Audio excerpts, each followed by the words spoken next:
Good morning to all of you. Electrical instrumentation, જેમાં આપણે chapter number 2 start કર્યું હતું, જેનું નામ હતું પોટેન્શિયોમીટર અને બ્રિજ. તો આગળના લેક્ચરમાં આપણે પોટેન્શિયોમીટર વિશે પ્રાથમિક પરિચય મેળવ્યો હતો અને તેમાં ખાસ કરીને પોટેન્શિયોમીટરનો સિદ્ધાંત એ વિશે આપણે વાત કરી હતી. અને જીટીયુની દ્રષ્ટિએ ખૂબ જ અગત્યનો પ્રશ્ન ગણી શકાય કે પોટેન્શિયોમીટરનો સિદ્ધાંત એટલે કે પોટેન્શિયોમીટર કઈ રીતે કાર્ય કરતું હોય. તો અગાઉના લેક્ચરમાં આપણે એ વિશે ડિટેલમાં ચર્ચા કરી હતી. હવે આજના લેક્ચરમાં આપણે પોટેન્શિયોમીટરના એક પ્રકાર એટલે કે ડાયલ પ્રકારનો પોટેન્શિયોમીટર અથવા તો ક્રોમ્પટન પ્રકારનો પોટેન્શિયોમીટર એ વિશે આપણે વાત કરીશું. તો સૌપ્રથમ ડાયલ પ્રકારનો પોટેન્શિયોમીટર દેખતા પહેલાં આપણે અગાઉના લેક્ચર વિશે થોડી માહિતી લઈશું. તો પોટેન્શિયોમીટરનો સિદ્ધાંત આપણે સમજ્યા હતા એ વખતે આપણે જોયું હતું કે આપણે એક સ્લાઇડ વાયર લીધો હતો, જેને આપણે નામ આપ્યું હતું સ્લાઇડ વાયર એપી. અને એ સ્લાઇડ વાયર ઉપર આપણે નીચેની બાજુ એક ગેલ્વેનોમીટર કનેક્ટ કર્યું હતું આ રીતે. અને આપણે વાત કરી હતી કે ગેલ્વેનોમીટરનો જે છેડો હોય એનું આપણે સ્લાઇડ વાયર ઉપર મૂવિંગ કરાવતા હતા. અને જે પોઈન્ટ ઉપર ગેલ્વેનોમીટર 0 એટલે કે નલ રીડિંગ બતાવશે એ વખતે આપણે રીડિંગ આપણું સ્ટોપ કરતા હતા. અને એને આપણે કહેતા હતા કે આપણું જે પણ પોટેન્શિયોમીટર છે એ અત્યારે બેલેન્સ કન્ડિશનમાં છે. જેમ કે આ રીતે અહીંયાથી જે વાયર નીકળશે એ વાયરને આપણે અહીંયા સ્લાઇડ વાયર એપી ઉપર મૂવિંગ કરાવીશું. એટલે કે આ દિશામાં લઈ જઈશું અથવા તો આ દિશામાં લઈ જઈશું. અને એ સમયે આપણને એક પોઈન્ટ મળતો હતો જેને આપણે નામ આપ્યું હતું પોઈન્ટ સી. એટલે કે એ પોઈન્ટ ઉપર આપણું ગેલ્વેનોમીટર 0 રીડિંગ દર્શાવતું હતું અને એને આપણે કહેતા હતા કે આપણે પોટેન્શિયોમીટર બેલેન્સ કન્ડિશનમાં છે. તો હવે આ જે પદ્ધતિ હતી એ પદ્ધતિ પણ ખૂબ સારી હતી, પરંતુ આ પદ્ધતિમાં મેઇન પ્રોબ્લેમ શું હતો? તો આજે આપણો સ્લાઇડ વાયર હોય, સ્લાઇડ વાયર એપી, એ સ્લાઇડ વાયરમાં અમુક સમય પછી ઘસારો થવાને પરિણામે આપણને જે રીડિંગ મળતું હોય એ રીડિંગમાં જોઈએ એટલી એક્યુરસી આવતી નહોતી. એટલે કે આપણું જે રીડિંગ હોય એ રીડિંગમાં માઇનોર એરર આવતી હતી. એટલા માટે આપણે સ્લાઇડ વાયરની જગ્યાએ એક નવી મેથડ ઉપયોગમાં લીધી અને એ મેથડને નામ આપ્યું ડાયલ પ્રકારનું પોટેન્શિયોમીટર અથવા તો ક્રોમ્પટન પ્રકારનું પોટેન્શિયોમીટર.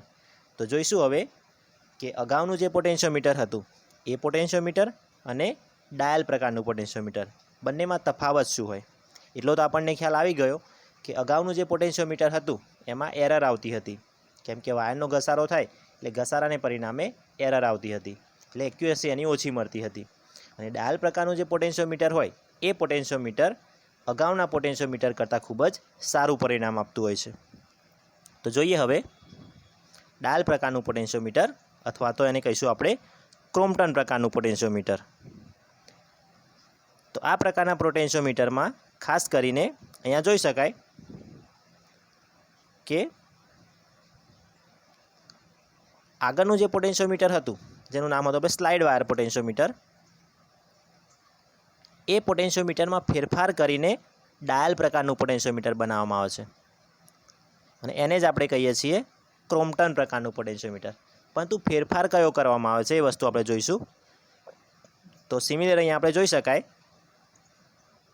કે ડાયલ પ્રકારના પોટેન્શિયોમીટરમાં સ્લાઇડ વાયર પોટેન્શિયોમીટર કરતાં કયો તફાવત છે? તો અહીંયા જે આપણી મેઇન બેટરી છે એ બેટરી સિમિલર અગાઉના પોટેન્શિયોમીટર જેવી જ છે. ત્યાર પછી વેરિયેબલ રેઝિસ્ટર એ પણ એ પ્રકારનો જ છે, પરંતુ અહીંયા જોઈશું આપણે કે જે રીતે આપણે અહીંયા એક સ્લાઇડ વાયર લેતા હતા, સ્લાઇડ વાયર એપી, એની જગ્યાએ હવે આપણે આ વાયર લેવાનો નથી, પરંતુ આ વાયરની જગ્યાએ એક પ્રકારની ડાયલ સ્વિચ લેવાની છે. ડાયલ સ્વિચ કોને કહેવાય? તો એક પ્રકારનો વાયર જ હોય, પરંતુ એ વાયર ઉપર અમુક જગ્યાએ પાર્ટેશન પાડેલા હોય, એટલે કે અમુક જગ્યાએ ખાંચા પાડેલા હોય. જેમ કે અહીંયા જોઈ શકાય આ વાયર આપણે લેવાનો નથી. હવે એની જગ્યાએ આ રીતે એક પ્રકારની ડાયલ સ્વિચ લેવાની છે અને કુલ અહીંયા આપણે 2 પ્રકારની ડાયલ સ્વિચ લેવાની છે અને એ ડાયલ સ્વિચ ઉપર આ રીતે અલગ અલગ ભાગ પાડેલા હોય, બરાબર। હવે એ ભાગ કેટલા પાડવાના છે એ વિશે આપણે સમજીશું। તો આપણને તફાવત ખ્યાલ આવી ગયો કે અગાઉનું જે સ્લાઇડ વાયર પોટેન્શિયોમીટર હતું અને અત્યારનું આપણું ડાયલ પોટેન્શિયોમીટર, એ બંનેમાં તફાવત શું હોય? તો આપણે સ્લાઇડ વાયરની જગ્યાએ એક પ્રકારની ડાયલ સ્વિચ ઉપયોગમાં લેવાની છે અને આ જે પોટેન્શિયોમીટર છે એની એક્યુરસી પણ ખૂબ સારી મળે છે અને એરર આવવાની સંભાવના ખૂબ જ ઓછી હોય છે। તો અહીંયા જોઈશું આપણે ફિગરને પછી સમજીશું। સૌપ્રથમ તો અહીંયા તમે જોઈ શકો છો કે જે કરંટની કિંમત છે એ કરંટની કિંમત તમને આપેલી છે। અહીંયા જોઈ શકાય 10 મિલી એમ્પિયર। 10 મિલી એમ્પિયર એટલે શું? તો 10 ગુણ્યા મિલી એટલે કે 10⁻³ ઘાત। એ કરંટ તમારો આપેલો છે 10 મિલી એમ્પિયર એટલે 10 ગુણ્યા 10⁻³ ઘાત એમ્પિયર। ત્યાર પછી રેઝિસ્ટન્સ આપણને આપેલો છે 10 ઓહમ અને સૂત્ર આપણને ખ્યાલ છે ઓહમના નિયમનું, V = I × R। એટલે આપણે બંનેની વેલ્યુ મૂકીશું અહીંયા, V = IR। કરંટની કિંમત મૂકીશું આપણે 10 ગુણ્યા 10⁻³ ઘાત અને ત્યાર પછી રેઝિસ્ટન્સની વેલ્યુ મૂકીશું 10 એટલે આપણને જવાબ મળશે V = 0.1 વોલ્ટ। V = 0.1 volt. તો અહીંયા આપણે કરંટ અને રેઝિસ્ટન્સ એ બંનેની વેલ્યુ પરથી વોલ્ટેજની વેલ્યુ ફાઇન્ડ કરી અને એ વેલ્યુ આપણને મળી 0.1 વોલ્ટ અને એટલા માટે આ ડાયલ સ્વિચ ઉપર જે ભાગ પાડવામાં આવે છે એ કેટલા પાડવામાં આવે છે? 0.1 વોલ્ટના। દરેક ભાગ તમને 0.1 વોલ્ટનો જોવા મળશે અને 0.1ના કુલ 15 ભાગ પાડવામાં આવે છે એટલે કે 0.1 એના કુલ 15 ભાગ એટલે કે 0.1 ગુણ્યા 15 એટલે ટોટલ કેટલા થાય? આનો જવાબ આપણને કેટલો મળશે? 15 વોલ્ટ, 1.5 વોલ્ટ, બરાબર। એટલે અહીંયા જોઈ શકાય કુલ 15 ભાગ પડશે। દરેક ભાગની વેલ્યુ કેટલી છે? 0.1 વોલ્ટ અને એવા ટોટલ આપણે 15 ભાગ પાડ્યા છે એટલે આપણને ટોટલ રેન્જ મળે, રેન્જ કેટલી મળે? 1.5 વોલ્ટ સુધીની રેન્જ મળશે। એટલે કે આ પ્રકારના પોટેન્શિયોમીટરની મદદથી તમે 1.5 વોલ્ટ રેન્જ સુધી EMFનું માપન કરી શકો છો, બરાબર। ડાયલ પ્રકારનું જે પોટેન્શિયોમીટર હોય એની રેન્જ આપણે ખાસ યાદ રાખવાની છે। એની રેન્જ કેટલી છે? 1.5 વોલ્ટ સુધીની રેન્જ છે અને કેમ 1.5 વોલ્ટ? તો 0.1 વોલ્ટના ટોટલ 15 પાર્ટીશન પાડ્યા છે એટલે કે 15 ભાગ પાડ્યા છે એટલા માટે એની ટોટલ રેન્જ આપણી થશે 1.5 વોલ્ટ।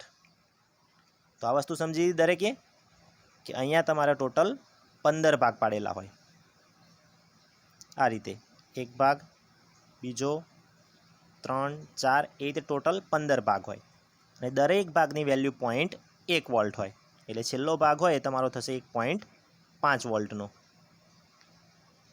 ત્યાર પછી આ તો આપણે વાત કરી ડાયલ સ્વિચની। કોની વાત કરી હતી આપણે? ડાયલ સ્વિચની।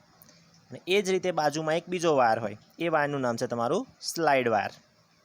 તો એ સ્લાઇડ વાયર ઉપર પણ જે પાર્ટ પાડેલા હોય એ 0.1 વોલ્ટના હોય, 0 થી 0.1 એટલે કે એક જ ભાગ પાડેલો છે અહીંયા એટલે 0.1 વોલ્ટનો એક ભાગ પાડેલો છે। એટલે ડાયલ પ્રકારના પોટેન્શિયોમીટરમાં સ્લાઇડ વાયરની જગ્યાએ મુખ્યત્વે 2 વસ્તુ લેવામાં આવે છે, જેમાં પ્રથમ નામ છે તમારું ડાયલ સ્વિચ અને બાજુમાં આપેલો છે એક બીજો સ્લાઇડ વાયર। હવે બીજી એક વસ્તુ કે આ બંને ડાયલ સ્વિચ અને સ્લાઇડ વાયર એના ઉપર જે પોઇન્ટર હોય, આ જે પોઇન્ટર કે જેનું હંમેશા એના ઉપર મૂવિંગ થતું હોય, એ પોઇન્ટર શેનો બનેલો હોય? તો એ પોઇન્ટર કોપર ગોલ્ડ એલોય એ મટીરિયલનો બનેલો હોય છે. એ મટીરિયલનો બનેલો હોવાથી અહીંયા જે તમારો ઘસારો હોય સ્લાઇડ વાયર પરનો એ ઘસારો ખૂબ જ ઓછો થાય છે. અહીંયા જે ઘસારો થવો જોઈએ એ ઘસારો ખૂબ જ ઓછો થાય છે, કેમ કે કોપર ગોલ્ડ એલોય મટીરિયલ એ ખૂબ જ ઉત્તમ પ્રકારનું મટીરિયલ છે. એટલા માટે વાયર ઉપર થતો ઘસારો ખૂબ જ નહિવત હોય છે અને તમે સારી એક્યુરસી મેળવી શકો છો. ત્યાર પછી આગળની જે આકૃતિ છે એને આપણે સમજીશું. તો જે રીતે આપણે વાત કરી હતી કે પોટેન્શિયોમીટરનો ઉપયોગ એ હંમેશા જે પણ કોઈ બેટરી હોય કે જે બેટરીનું આપણને વોલ્ટેજ અથવા તો ઈએમએફ ખ્યાલ ના હોય તો એ ઈએમએફનું માપન કરવા માટે થાય છે. અને આપણે માપન કઈ રીતે કરીએ છીએ? તો સૌપ્રથમ તો આપણે જે બેટરીનું ઈએમએફ જાણતા હોઈએ એ બેટરી કનેક્ટ કરવામાં આવે છે અને ત્યાર પછી જે બેટરીનું ઈએમએફ આપણે ન જાણતા હોઈએ એ બેટરી કનેક્ટ કરવામાં આવે છે. એમાં જે આપણે પ્રથમ બેટરી કનેક્ટ કરી કે જેનું ઈએમએફ આપણને ખ્યાલ હતો એને આપણે કહીશું સ્ટાન્ડર્ડ બેટરી અથવા તો સ્ટાન્ડર્ડાઇઝેશન. અને એની મદદથી આપણે જેનું ઈએમએફ જાણતા નથી એ બેટરીનું ઈએમએફ ફાઇન્ડ કરી શકીએ છીએ. તો અહીંયા જોઈ શકાય સૌપ્રથમ આપણે એક સ્ટાન્ડર્ડ સેલ એટલે કે સ્ટાન્ડર્ડ સેલની બેટરી કનેક્ટ કરી છે. અહીંયા આપણે જોઈ શકીએ સૌપ્રથમ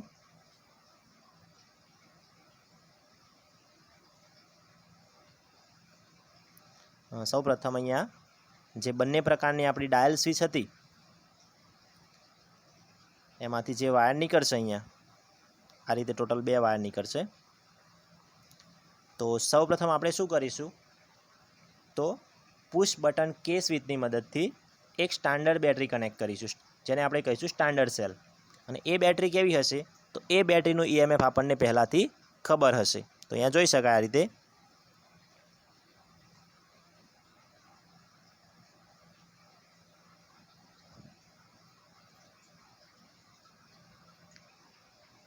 અહીંયા તમારી સ્વિચ આપેલી છે. આ સ્વિચને જેવી આપણે અહીંયા ક્લોઝ કરીશું એટલે કે બંધ કરીશું. અહીંયા સ્વિચને આ રીતે આમ બંધ કરીશું એટલે આપણો જે સ્ટાન્ડર્ડ સેલ હોય કે જે બેટરીનો વોલ્ટેજ આપણને ખ્યાલ છે એ બેટરીનું આપણે સૌપ્રથમ માપન કરી લઈશું. તો દરેકને ખ્યાલ આવી જાય કે જે આપણે બેટરી લીધી છે અને આપણે કહીશું સ્ટાન્ડર્ડ સેલ કે જેનું ઈએમએફ આપણને ખ્યાલ છે એને આપણે જ્યારે પણ સ્વિચ કે એને બંધ કરીશું તો બંધ કર્યા પછી સ્ટાન્ડર્ડ સેલનું આપણે ઇઝીલી માપન કરી શકીશું. હવે આ બેટરીનું માપન થઈ જાય તો ત્યાર પછી એની મદદથી આપણે જે બેટરીનું ઈએમએફ આપણને ખ્યાલ નથી એનું ઈએમએફ આપણે સહેલાઈથી ફાઇન્ડ કરી શકાય છે. તો કઈ રીતે કરી શકાય આપણે જોઈશું. તો હવે જોઈએ આપણે. હવે અહીંયા જે તમને સ્વિચ આપેલી છે ને આપણે કહીશું રોટરી સ્વિચ. આ જે તમારી સ્વિચ છે અહીંયા આ સ્વિચને આપણે કહીશું રોટરી સ્વિચ. હવે રોટરી સ્વિચ કોને કહેવાય? તો જે સ્વિચની મદદથી આપણે ટર્મિનલ સહેલાઈથી ચેન્જ કરી શકીએ. એક છેડા ઉપરથી બીજા છેડા ઉપર આપણે સહેલાઈથી ચેન્જ કરી શકીએ એને આપણે રોટરી સ્વિચ કહેવામાં આવતી હોય છે. અને મલ્ટિપલ પર્પઝ માટે રોટરી સ્વિચનો ઉપયોગ કરવામાં આવતો હોય છે. તો આ એક તમારી રોટરી સ્વિચ આપેલી છે. હવે રોટરી સ્વિચની મદદથી આપણે જે ટર્મિનલ અહીંયા એ ઉપર કનેક્ટ હતો આ ટર્મિનલ જે એ સાથે કનેક્ટ હતો અને જે ટર્મિનલ એ ડેશ સાથે કનેક્ટ હતો આ બંને ટર્મિનલ કયા હતા? તો સ્ટાન્ડર્ડ સેલ સાથે જોડેલા ટર્મિનલ હતા. આ બંને ટર્મિનલ કોની સાથે જોડેલા હતા? સ્ટાન્ડર્ડ સેલ સાથે. હવે સ્ટાન્ડર્ડ સેલનું માપન આપણે કરી લીધું એટલે કે એના ઈએમએફનું માપન આપણે કરી લીધું. તો આ બંને સેલને આપણે હવે ઓપન કરીશું આ બંને છેડાને. તો અહીંયા જોઈ શકાય કે એ અને એ ડેશ એની જગ્યાએ આપણે કનેક્ટ કરીશું બી અને બી ડેશ સાથે. તો આ છેડાને આપણે કનેક્ટ કરીશું હવે બી સાથે અને બી ડેશ સાથે. હવે અહીંયા આપણને એક અનનોન બેટરી આપેલી છે. તમે અહીંયા જોઈ શકશો નીચે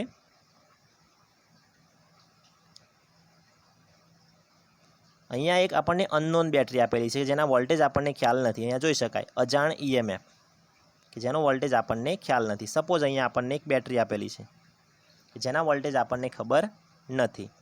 તો હવે આ જે બે ટર્મિનલ હતા એ અને એ ડેશ એને આપણે કનેક્ટ કરીશું બી અને બી ડેશ સાથે આ રીતે.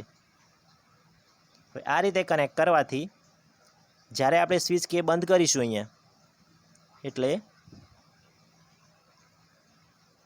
આપણી આ સર્કિટ પૂર્ણ થશે.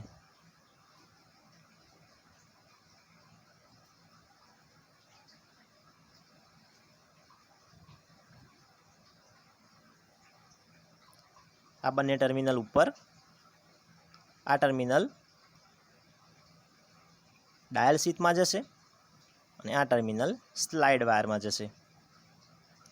અને આ રીતે પરિપથ પૂર્ણ થવાથી જે અજાણ બેટરી હતી કે જેનું ઈએમએફ આપણને ખ્યાલ નહોતું, જે આપણે અહીંયા કનેક્ટ કરી હતી, એ બેટરીનું ઈએમએફ આપણે સહેલાઈથી ફાઇન્ડ કરી શકીએ છીએ. કારણ કે આપણે અગાઉ જે બેટરી હતી સ્ટાન્ડર્ડ સેલની બેટરી, એ બેટરીનું ઈએમએફ પહેલાંથી જ માપન કર્યું હતું. અને એની મદદથી આ બંને ઈએમએફનો આપણે રેશિયો લઈશું, એટલે કે ગુણોત્તર લઈશું, તો એ ગુણોત્તરની મદદથી અગાઉ જે રીતે આપણે માપન કર્યું હતું તો એ જ રીતે આપણે અજાણ ઈએમએફનું માપન સહેલાઈથી કરી શકાય છે. તો જોઈશું હવે કે જે રીતે આપણે વાત કરી હતી કે આ જે પોટેન્શિયોમીટર હોય એ પોટેન્શિયોમીટરની રેન્જ કેટલી હોય છે, તો 1.5 વોલ્ટની બેઝિક રેન્જ આવેલી હોય છે, જે ખાસ આપણે યાદ રાખવાનું છે. અને ત્યાર પછી સૌપ્રથમ બેટરી ઈ અને રેગ્યુલેટિંગ રેઝિસ્ટર એટલે કે વેરિયેબલ રેઝિસ્ટર, એ તો દરેકને ખ્યાલ જ છે કે બેટરી અને રેગ્યુલેટિંગ રેઝિસ્ટર એ બંનેને એકબીજા સાથે સિરીઝમાં કનેક્ટ કરવામાં આવે છે. ત્યાર પછી સ્લાઇડ વાયરને કુલ 2 ભાગમાં વહેંચવામાં આવે છે, એ પણ આપણે જોઈ ગયા.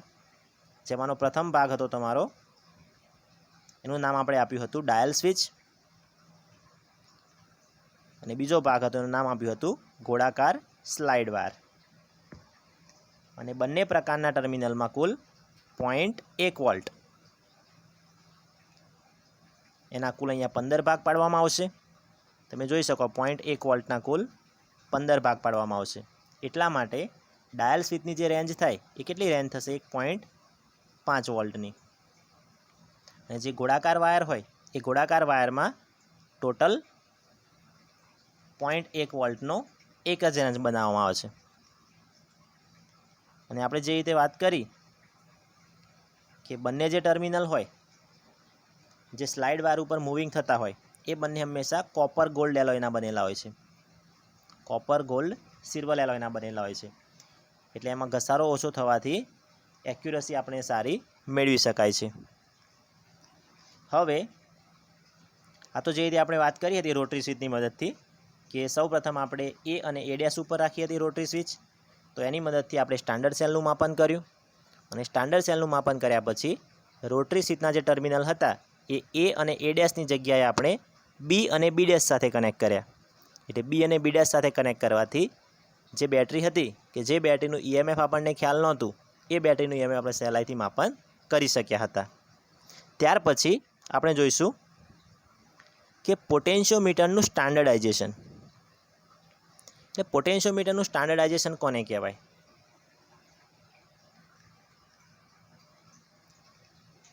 તો અગાઉના લેક્ચરમાં આપણે વોલ્ટેજ ડ્રોપ વિશે વાત કરી હતી કે કોઈપણ પ્રકારનો તમારી સમક્ષ વાયર આપેલો હોય અને એ વાયરમાં કેટલા વોલ્ટેજ ડ્રોપ થાય છે એ તમારે માપન કરવું હોય તો એ તમે કઈ રીતે કરી શકો? તો એ વાયરની સામે જે સપ્લાય હોય એ સપ્લાયનો વોલ્ટેજ લેવાનો. જેમ કે આપણે વાત કરી હતી કે સપોઝ અહીંયા આપણને કોઈ એક બેટરી આપેલી છે, એ બેટરીની સામે અહીંયા આપણને એક વાયર આપેલો છે. હવે આ બેટરીને આપણે કહીશું બેટરી બી, અને એ બેટરીનું ઈએમએફ એટલે કે એ બેટરીના વોલ્ટેજ છે આપણી પાસે ઈ વોલ્ટ છે. અહીંયા આપણને વાયર આપેલો છે, વાયરનું નામ આપીએ છીએ આપણે વાયર એપી. હવે ઈમાંથી સપ્લાય આપ્યા પછી આપણને જે સ્લાઇડ વાયર આપેલો છે સ્લાઇડ વાયર એપી, એમાં કેટલા વોલ્ટેજ ડ્રોપ થાય છે એ આપણે ચેક કરવું હોય તો કઈ રીતે કરી શકાય? તો વાયરની સામે જે સોર્સ હોય એટલે કે વાયરની સામે જેમાંથી સપ્લાય આવતો હોય એ વડે આપણે દર્શાવીશું. તો E is equal to wire એપીમાં થતો વોલ્ટેજ ડ્રોપ. તો આપણે જોયું હતું કે વોલ્ટેજ ડ્રોપને દર્શાવતા હતા IR, અને જો વાયરની લંબાઈ L1 હોય અથવા L હોય તો IR ઇન્ટુ L. એટલે કે કોઈપણનો આપણે વોલ્ટેજ ડ્રોપ ચેક કરવો હોય તો એ વોલ્ટેજ ડ્રોપને આપણે કઈ રીતે કરી શકીએ? તો એની સામે જે પણ સપ્લાય સોર્સ હોય કે જેમાંથી સપ્લાય આવતો હોય એના દ્વારા એને આપણે દર્શાવી શકાય. જેમ કે અહીંયા સપ્લાય આપણે ઈમાંથી આવતો હતો તો એને આપણે દર્શાવ્યું હતું E ઇઝ ઇક્વલ ટુ. તો આ રીતે આપણે વોલ્ટેજ ડ્રોપ ચેક કરી શકીએ. તો આ કેસમાં આપણે જોઈશું અહીંયા કે સ્ટાન્ડર્ડાઇઝેશન કરવું એટલે શું. તો સ્ટાન્ડર્ડાઇઝેશન કરવું એટલે કે ગેલ્વેનોમીટરને આપણે બેલેન્સ સ્થિતિમાં લાવવું. આપણે વાત કરી હતી કે ગેલ્વેનોમીટર એકવાર બેલેન્સ સ્થિતિમાં આવી જાય પછી આપણે ઇક્વેશનને આ રીતે દર્શાવી શકાય. એકવાર ગેલ્વેનોમીટર તમારું શૂન્ય પોઝિશનમાં આવી જાય પછી તમે ઇક્વેશનને આ રીતે ઇન્ડિકેટ કરી શકો.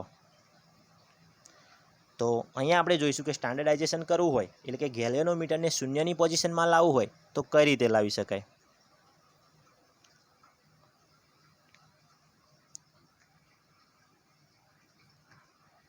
તો આકૃતિ પરથી આપણે જોઈશું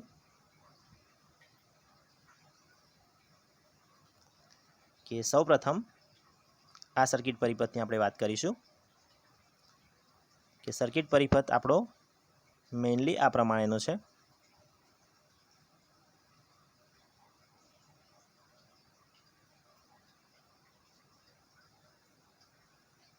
હવે આપણી પાસે કુલ બે પ્રકારના વાયર આપેલા છે અહીંયા. એક આ વાયર, બીજો આ વાયર. અને બંને વાયરમાં સપ્લાય ક્યાંથી આવે છે? તો સ્ટાન્ડર્ડ સેલમાંથી, અહીંયાથી સપ્લાય આવે છે. તો આ કેસમાં શું થવું જોઈએ?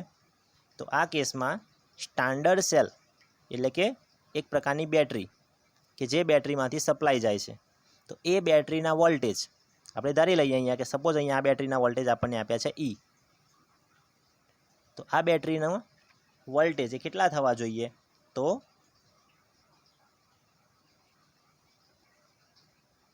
આ વાયરમાં થતો વોલ્ટેજ ડ્રોપ પ્લસ આ વાયરમાં થતો વોલ્ટેજ ડ્રોપ એટલું આપણને મળવું જોઈએ. E is equal to dial switch 1 એમાં થતો વોલ્ટેજ ડ્રોપ વત્તા ડાયલ સ્વિચ 2માં થતો વોલ્ટેજ ડ્રોપ. જ્યારે આપણે આવું કરીશું એ સમયે આપણને ગેલ્વેનોમીટર શૂન્ય રીડિંગ બતાવશે અહીંયા.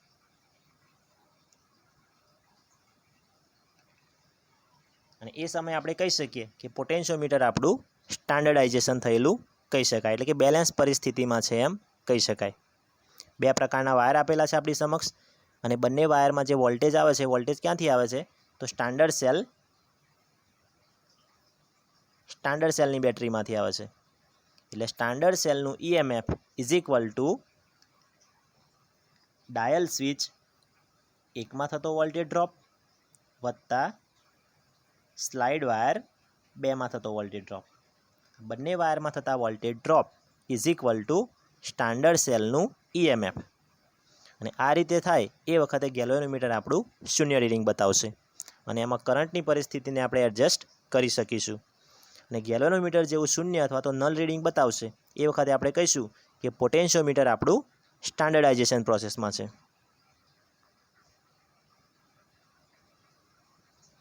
અહીંયા જોઈ શકાય પોટેન્શિયોમીટરને સ્ટાન્ડર્ડાઇઝેશન કરવાની પ્રોસેસ.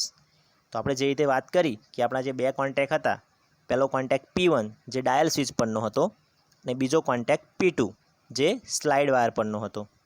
જે બંને કોન્ટેક્ટ અને એ બંને કોન્ટેક્ટનો વોલ્ટેજ ડ્રોપ એ કોના જેટલો થવો જોઈએ?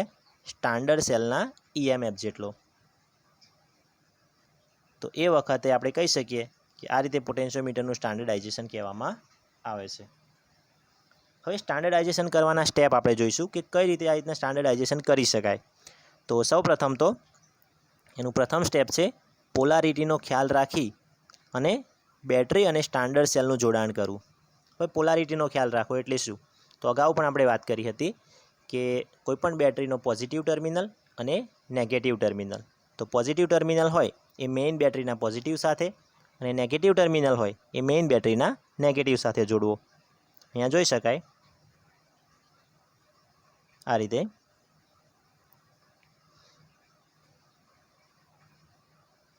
કે આ જે ટર્મિનલ છે બેટરીનો પોઝિટિવ ટર્મિનલ અને અહીંયા છે તમારો નેગેટિવ ટર્મિનલ. એ બંને ટર્મિનલનું જ્યારે તમે જોડાણ કરતા હોય એટલે એની પોલારિટી તમારે ધ્યાનમાં રાખવી જોઈએ. ત્યાર પછી સ્ટાન્ડર્ડાઇઝેશન કરવા માટેનું બીજું સ્ટેપ છે કે સ્વિચ K1 ને યોગ્ય પોલારિટીમાં રાખવી. અને ત્રીજો ટોપિક છે તમારો P1 ને P2 ને યોગ્ય પોઝિશનમાં રાખવા. સ્વિચ K1 અને P1 P2 અને યોગ્ય પોઝિશનમાં રાખવા. તો જોઈશું આપણે અહીંયા સ્વિચ K1 એટલે કે રોટરી સ્વિચ K1 ની વાત કરેલી છે અહીંયા આ સ્વિચની. એને યોગ્ય પોઝિશનમાં રાખવી એટલે કે સૌ પ્રથમ K1 સ્વિચને આપણે રાખવાની છે A અને A' ઉપર. રોટરી સ્વિચ જે આપણને આપેલી છે K1 એને સૌ પ્રથમ આપણે A અને A' પોઝિશન ઉપર રાખવાની છે. અને બીજી એક વસ્તુ આપણને દર્શાવી છે કે સ્લાઇડર P1 અને P2 એને યોગ્ય પોઝિશન ઉપર રાખવા. એટલે કે આ જે બંને સ્લાઇડર આપેલા છે P1 અને P2, આ સ્લાઇડરનું નામ છે P1 અને આ સ્લાઇડરનું નામ છે P2. એટલે કે એ બંનેને સૌ પ્રથમ તો યોગ્ય પોઝિશનમાં રાખવા. ત્યાર પછી રેઝિસ્ટન્સને એડજસ્ટ કરીને ગેલ્વેનોમીટરનું રીડિંગ શૂન્ય આવે તેમ કરવું. રેઝિસ્ટન્સને એડજસ્ટ કરીને ગેલ્વેનોમીટરનું રીડિંગ શૂન્ય આવે તેમ કરવું. તો જોઈએ આપણે કે સૌ પ્રથમ અહીંયા તમે જોઈ શકો કે રેઝિસ્ટર કનેક્ટ કરેલો છે. અને આ રેઝિસ્ટર કયા પ્રકારનો છે? તો વેરિયેબલ રેઝિસ્ટર છે કે જેની કિંમતમાં તમે ફેરફાર કરી શકો છો. તો એની કિંમતમાં ફેરફાર કરી અને અહીંયા આપણે ગેલ્વેનોમીટરનું રીડિંગ શૂન્ય લાવવાનું છે. એકવાર આપણું ગેલ્વેનોમીટરનું રીડિંગ શૂન્ય આવી જાય એટલે આપણું જે પોટેન્શિયોમીટર છે એ બેલેન્સ કન્ડિશનમાં આવી જાય અથવા તો સ્ટાન્ડર્ડાઇઝેશન થયું એમ કહેવાય. અને સ્ટાન્ડર્ડાઇઝેશન થઈ જાય ત્યાર પછી તમે અનનોન EMFનું માપન કરી શકો છો. તો સ્ટાન્ડર્ડાઇઝેશન કરવા માટે આપણે અલગ અલગ પ્રકારના સ્ટેપ જોયા. જે સ્ટેપમાં મુખ્યત્વે શું હતું? તો મુખ્યત્વે એમાં જોડાણ વિશે હતું કે આપણો જે સ્ટાન્ડર્ડ સેલ હોય એ સ્ટાન્ડર્ડ સેલનું જોડાણ.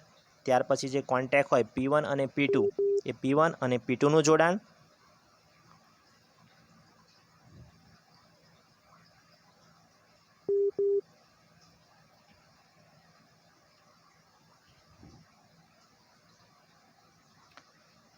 સ્ટાન્ડર્ડાઇઝેશન માટે આપણે સૌ પ્રથમ જોયું કે આપણી જે બેટરી હતી સ્ટાન્ડર્ડ બેટરી એનું જોડાણ.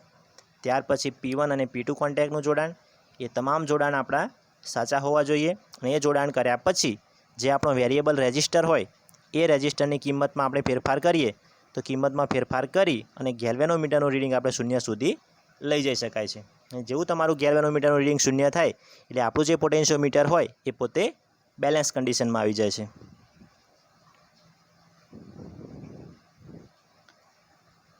આ પણ ખૂબ જ અગત્યનો પ્રશ્ન છે કે પોટેન્શિયોમીટરનું સ્ટાન્ડર્ડાઇઝેશન એટલે શું? તો આને પણ આપણે ખૂબ ધ્યાનથી તૈયાર કરવાનું છે. અને સ્ટાન્ડર્ડાઇઝેશન કરવાના સ્ટેપ કે કઈ રીતે સ્ટાન્ડર્ડાઇઝેશન કરી શકાય. તો આજે તમને તમામ સ્ટેપ આપેલા છે. સ્ટેપ 1, 2, 3 અને 4 એ તમામ સ્ટેપને ખૂબ જ ધ્યાનથી તૈયાર કરવાના છે. ત્યાર પછી બેટરીનું અનનોન EMF માપવા માટેના સ્ટેપ. તો એ તો આપણને ખ્યાલ જ છે કે સૌ પ્રથમ આપણે પોટેન્શિયોમીટરને સ્ટાન્ડર્ડાઇઝેશન કર્યું. એટલે કે એકવાર પોટેન્શિયોમીટર આપણું સ્ટાન્ડર્ડાઇઝેશન થઈ જાય ત્યાર પછી તમે અનનોન EMF માપી શકો છો. તો પ્રથમ આપણે જોયું હતું કે જે કોન્ટેક્ટ હતા એ A અને A' ઉપર હતા. અહીંયા જોઈ શકાય કે પ્રથમ કોન્ટેક્ટ શેના ઉપર હતા? તો A ઉપર હતા અને A' ઉપર હતા. તો એ વખતે આપણે શેનું માપન કર્યું હતું? સ્ટાન્ડર્ડ સેલનું માપન.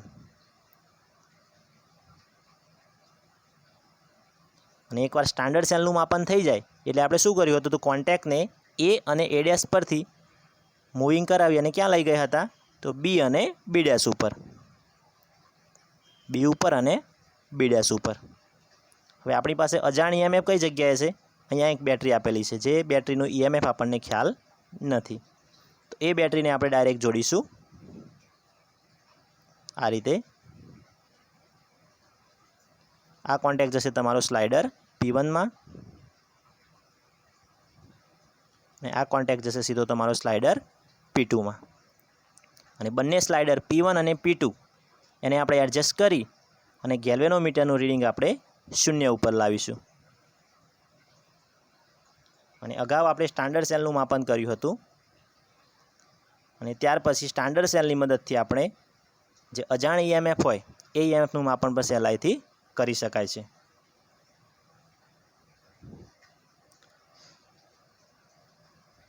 અને અંતે આપણે જે બંને સ્લાઇડર હોય P1 અને P2 એ બંનેમાં જે પણ રીડિંગ મળશે એ બંને રીડિંગનો આપણે સરવાળો કરીશું.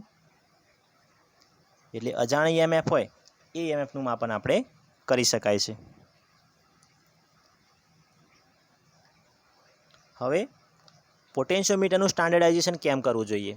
તો સર્કિટમાં હંમેશા વારંવાર જે રીડિંગ લેવામાં આવતા હોય છે એ રીડિંગ લેવાને પરિણામે EMF આપણને સાચું મળતું નથી. એટલે એકવાર જો સ્ટાન્ડર્ડાઇઝેશન થઈ જાય એટલે કે દરેકનું રીડિંગ શૂન્ય થઈ જાય અને દરેક જે પેરામીટર હોય એ પોતાની બેલેન્સ સ્થિતિમાં આવી જાય. એટલે સ્ટાન્ડર્ડાઇઝેશન જો આપણે કર્યું હોય તો દરેક પેરામીટર બેલેન્સ થયા પછી આપણે અનનોન EMFનું સાચું માપન કરી શકીએ છીએ. જો આપણે સ્ટાન્ડર્ડાઇઝેશન ના કર્યું હોય તો રીડિંગમાં ભૂલ આવવાની સંભાવના રહેતી હોય છે. એટલા માટે હંમેશા પોટેન્શિયોમીટરનું સ્ટાન્ડર્ડાઇઝેશન કરવામાં આવતું હોય છે. જ્યારે પણ તમે કોઈ અજાણ રાશિ હોય કે જે રાશિનું તમારે માપન કરવાનું હોય તો એ માપન કરતાં પહેલાં કોઈપણ પોટેન્શિયોમીટર હોય એનું સ્ટાન્ડર્ડાઇઝેશન કરી લેવું જોઈએ. તો સ્ટાન્ડર્ડાઇઝેશન કર્યા પછી એ રાશિની તમે માપન સારી રીતે કરી શકો છો. તો ખૂબ જ એક અગત્યનો પ્રશ્ન, ડાયલ પ્રકારનું પોટેન્શિયોમીટર અથવા તો ક્રોમ્પટન પ્રકારનું પોટેન્શિયોમીટર. આ પ્રશ્નને જોતાં તમને થોડી હાર્ડનેસ લાગી શકે કદાચ, પરંતુ કોઈપણ ક્વેશ્ચન હોય એને હંમેશા પ્રેક્ટિકલી સમજવાનો પ્રયત્ન કરજો. કેમ કે પોટેન્શિયોમીટર અને બ્રિજ આ જે ચેપ્ટર છે તમારું એ ચેપ્ટરમાં થોડું તમે પ્રેક્ટિકલી તૈયાર કરશો તો તમને થોડી સરળતા રહેશે. બાકી આ જ ક્વેશ્ચન તમે બુકમાંથી તૈયાર કરવા જશો તો એની ડિફિકલ્ટી લેવલ વધી જશે. તો આજે ક્વેશ્ચનને જે રીતે સમજાયો એ રીતે સ્ટેપ બાય સ્ટેપ પ્રેક્ટિકલી માઇન્ડમાં પહેલાં સેટઅપ કરજો અને ત્યાર પછી એને યાદ રાખવાનો પ્રયત્ન કરજો. તો આશા રાખું છું કે આજના લેક્ચરમાં દરેક વિદ્યાર્થીને ખૂબ સારી રીતે ખ્યાલ આવ્યો હશે. અને GTની દ્રષ્ટિએ ખૂબ જ અગત્યનો પ્રશ્ન હોવાથી અગાઉનો જે પ્રશ્ન હતો કે પોટેન્શિયોમીટરનો સિદ્ધાંત અને આજનો જે ક્વેશ્ચન હતો કે ડાયલ અથવા તો ક્રોમ્પટન પ્રકારનું પોટેન્શિયોમીટર, બંને ક્વેશ્ચન ખૂબ જ અગત્યના કહી શકાય, જેને મોસ્ટ IMP આપણે કહી શકીએ. તો બંને ક્વેશ્ચન ખૂબ જ સારી રીતે તૈયાર કરજો. Thank you.